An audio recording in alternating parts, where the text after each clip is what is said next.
If you're planning to try something different, delicious, and nutritious this Ramadan, this chicken patty melt recipe is just right for you. Assalamu alaikum and welcome back to morEwish Cuisine.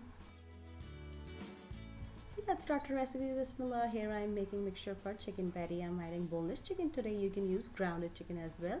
Adding some garlic cloves with the dried oregano leaves, salt, black pepper powder, green chili for a kick, and if you want you can add cilantro as well to give it the tasty touch.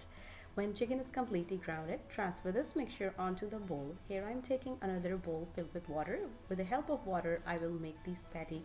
In this way, your chicken mixture won't stick to your hand, and you will have some smooth chicken patties. Prepare all your patties and leave them for like 10-15 minutes.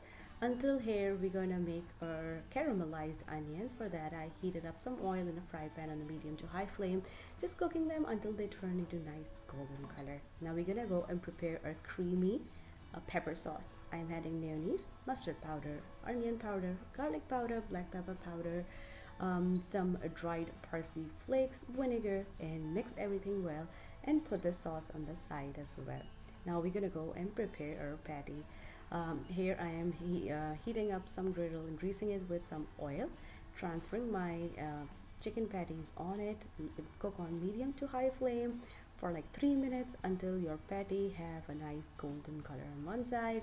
Flip and let the other side cook completely until your patties are completely cooked. Today I'm using some pita bread and spreading the prepared sauce on it. Put it on this griddle and then I will add a slice of Swiss cheese. Then transfer the cooked patty on it with some caramelized onions and then one more slice of Swiss cheese. Add the remaining half of the pita with the sauce side down and let it cook until the pita get the nice crispy golden side. Flip and let the other side of the bread toasted again, and here you can have delicious, nutritious, complete meal for your iftar ready to serve. You can serve it with the sauce, ketchup, french fries or chip or anything which you like. And if you're trying this recipe at home, please let me know how it turned out with you.